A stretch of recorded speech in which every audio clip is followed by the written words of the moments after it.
आज का टॉपिक है different types of set.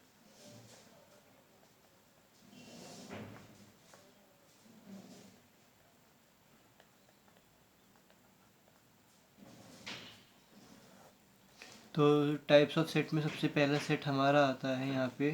First set वो है नल सेट। तो नल सेट क्या होता है? एक ऐसा सेट जिसमें जितने भी एलिमेंट हैं वो एलिमेंट प्रेजेंट ही ना हो, मतलब उसमें ऐसा सेट जिसमें कोई एलिमेंट ही कंटेन ना हो, यानी कि a set which does not contain any element is called null set. और इसको जनरली क्योंकि इसमें एलिमेंट कोई भी कंटेन करेगा नहीं, तो इसको हम लोग डिनोट करते हैं, डिनोटेड बाय फाई। फाई से डिनोट कर लेंगे या फिर हम इसको ऐसे कर्ली ब्रैकेट्स बना लेंगे। तो जैसे इसका एग्जांपल ले लेते हैं हम। तो नल सेट का हम एग्जांपल लेते हैं। फॉर एग्जांपल एक सेट है हमारा और एक्स एक हमारा एलिमेंट है, और हमने इसको दे दिया है कि एक्स जो बिलोंग कर रहा है वो कर रहा है नेचुरल नंबर से, x belongs to natural number. और वो एंड जो हम इसके अब रेंज दे देते हैं एक्स की वैल्यू, तो यानी हमने एक रेंज दे दी, और इसकी रेंज है कि 3 से 4 के बीच में जितने भी एलिमेंट्स आएंगे, जितने भी नेचुरल नंबर आएंगे, क्योंकि हमारा जो एक्स है वो बिलोंग कर रहा है हमारे नेचुरल नंबर से, तो यानी 3 और 4 के बीच जितने भी नेचुरल नंबर आएंगे वो सब हमारे सेट ए में कंसिस्ट करेंगे, कंटेन करेंगे। तो अब 3 और 4 में कोई नेचुरल नंबर है? कोई भी नहीं है। तो इसका मतलब इसकी वैल्यू क्या हो गई? 5। That means it is a null set. तो ऐसा ही हमारा दूसरा सेट आएगा। सेकंड सेट है हमारा सिंगलटन सेट। तो जैसे पहले वाले में हमें नाम से पता चल रहा है, दूसरे से भी हमें नाम से ही पता चल रहा है कि सिंगलटन सेट यानी कि ऐसा सेट जिसमें एक एलिमेंट प्रेजेंट हो, only one element is present, right. तो a set which contains only one element is called singleton set, जिसमें सिर्फ एक एलिमेंट कंटेन करता हो। अब इसका भी एक एग्जांपल ले लेते हैं। जैसे कि फॉर एग्जांपल ए एक सेट है हमारा। तो फॉर एग्जांपल यहाँ पे हमने आ गया 1, ये एक एलिमेंट है, तो इसको हम सिंगल सेट कह सकते हैं, सिंगलटन सेट। फॉर एग्जांपल यहाँ बी एक हमारा सेट है और इसकी एक एलिमेंट है वो है 3, तो ये भी एक वो हो गया सेट। अब वैसे ही एक हमारा फिर से एक सेट आता है, एक हमने ले लिया एक्स, एक एलिमेंट है x plus 10 is equals to 0, where x belongs to integers. तो ये भी एक हमारा सिंगलटन सेट आ गया। तो ये हमारे सिंगलटन सेट आते हैं जिसमें एक एलिमेंट प्रेजेंट हो। फिर हमारा थर्ड टाइप ऑफ सेट आता है, वो है हमारा फाइनाइट सेट। थर्ड हमारा आ गया फाइनाइट सेट। तो फाइनाइट सेट इस तरीके के सेट होते हैं जिसको हम काउंट कर सकते हैं, मतलब उनके एलिमेंट को हम गिन सकते हैं। जैसे तो सेट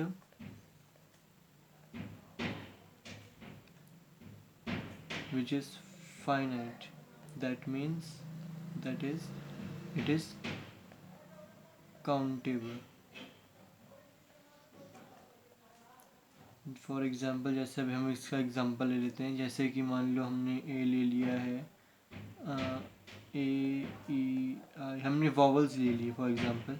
तो जैसे ये है, तो हम इसको गिन सकते हैं, इसके हम एलिमेंट्स को गिन सकते हैं। जैसे कितने एलिमेंट, अगर हम बात करें सेट ए में तो कितने एलिमेंट हैं?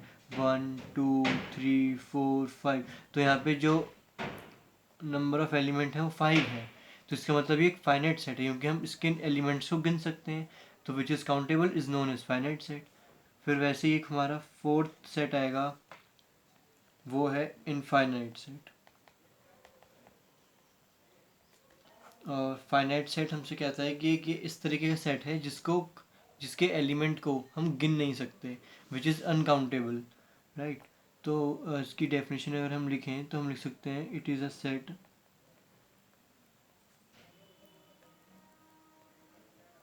विच we can not count its element। ठीक है, जिसकी हम गिन ही नहीं सकते एलिमेंट्स को। जैसे इसका एग्जांपल ले लेते हैं, तो एन हमने एक सेट ले लिया और इसका जो एन है वो है set of all natural number.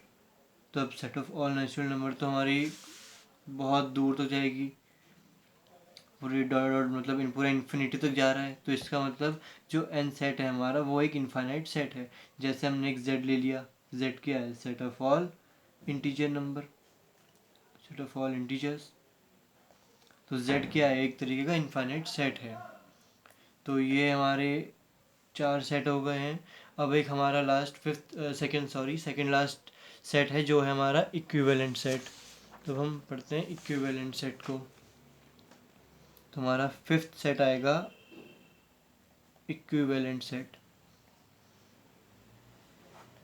तो इक्विवेलेंट सेट इस तरीके का फाइनाइट सेट होता है, एक तरीके का फाइनाइट सेट होता है जिसमें दो सेट्स का इसमें हमें यूज़ करना होता है। 2 फाइनाइट सेट्स होते हैं। फॉर एग्जांपल हमने यहाँ ए और बी ले रखा है, तो हम इसको इक्विवेलेंट सेट तब बोल सकते हैं जब इसकी कार्डिनल नंबर यानी कि इसके जो 2 सेट्स हैं उसके एलिमेंट्स इक्वल हों।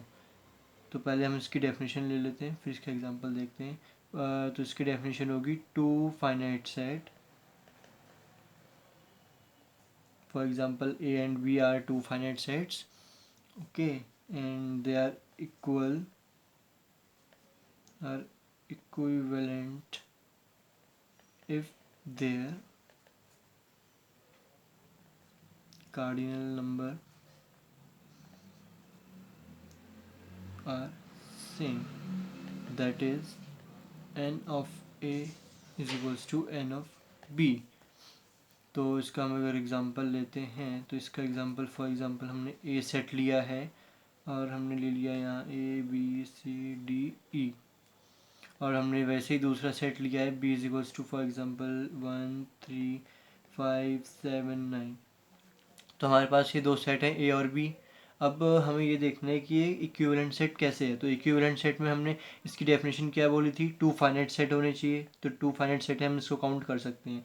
इसके बाद इसमें कंडीशन की थी if their cardinal number are same, that means इनके जो एलिमेंट्स हैं n A is equals to n B होना चाहिए। मतलब इसके जो एलिमेंट हैं सेट ए के वो इक्वल होने चाहिए हमारे सेट बी के। यानी कि सेट ए में अगर हम एलिमेंट देखें तो कितने हैं, अगर हम एन ए और इसका हमें एन बी निकालना है तो एन ए कितना है? 1 2 3 4 5। तो नंबर ऑफ़ एलिमेंट्स इसके 5 हैं। और वैसे ही अगर हम सेट बी के एलिमेंट निकालें तो कितने हैं? 1 2 3 4 5, इसके भी 5। तो यहाँ पे हमने देखा कि जो हमारा एन ए वही हमारा एन बी के इक्वल आ रहा है। तो जब ये प्रॉपर्टी सेटिस्फाई करती है, इसका मतलब जो सेट है, जो 2 सेट हमारे ए और बी, वो हमारे इक्विवेलेंट सेट हैं। अब इसके बाद हमारा एक लास्ट सेट है आज की वीडियो का, वो है हमारा इक्वल सेट। अब इक्वल सेट और इक्विवेलेंट सेट लगभग सेम जैसे हमें लगते हैं, लेकिन वैसे होते नहीं हैं। तो जैसे इक्वल सेट है, तो इक्वल सेट में क्या होता है कि इसका जो एलिमेंट है सेट ए और बी का वो इक्वल होने चाहिए एक दूसरे के, और वाइस वर्सा। तो पहले इसकी डेफिनेशन देखते हैं। इसका क्या है? If every element of set A is a member of set B and vice versa। ठीक, तो इसका हम एग्जांपल देखते हैं। तो इसका अगर आप एग्जांपल देखें तो फॉर एग्जांपल मैंने यहाँ एक सेट लिया है जिसको हमने 1 ले लिया, 1 3 और 4, और यहीं पे हमने एक बी सेट लिया है जिसको हमने एलिमेंट दिए 3 1 4। तो जैसे हम पहले वाले में तो हम एलिमेंट्स देख के चेक कर रहे थे कितने एलिमेंट हैं, अगर इसमें एलिमेंट इक्वल होंगे तो हम बोल देंगे इक्विवेलेंट सेट है। लेकिन हम यहाँ पे एलिमेंट हमें चेक नहीं करना, हमें ये देखना है कि जो एलिमेंट सेट ए में प्रेजेंट है क्या वो एलिमेंट ही सेट बी में प्रेजेंट है। अगर वो हैं तो हम बोलेंगे कि ए और बी जो सेट है वो इक्वल सेट है। तो जैसे हम देख सकते हैं 1 इसमें भी है सेट ए में, और 1 सेट बी में भी है, 3 दोनों में है, 4 दोनों में है। तो इसका मतलब जो ए है वो बी है, A is equals to B, that means A और बी जो है हमारे इक्वल सेट है। ऐसे ही हम एक दूसरा एग्जांपल ले लेते हैं। दूसरा एग्जांपल है, मान लो हमारे पास A is equals to M A S S. For example हमारे पास एक ये सेट है ए, और बी हमारे पास एक ये सेट है। और इसमें ये एलिमेंट है। तो जैसे कि अगर हम देखें तो इक्विवेलेंट सेट तो है नहीं, क्यों? क्योंकि हमने इसमें एलिमेंट देखना है। अगर इसमें एलिमेंट देखें तो इसमें हमें इसमें इक्वल सेट के लिए हमें इसमें एलिमेंट नहीं देखना है, हमें ये देखना है कि क्या इसके सेट ए और बी में जो एलिमेंट हैं वो क्या दोनों में आ रहे हैं कि नहीं। जैसे एम है, सेट ए में भी है और सेट बी में भी है। ए देखें तो ए सेट ए में भी है और सेट बी में भी है। एस देखें तो ये एस बी में भी है और ए में भी है। तो इसका मतलब जो हमारा ए है वो बी है, A is equals to B. तो इसके हिसाब से मतलब ए और बी जो है हमारे वो इक्वल सेट हो गए। Thank you.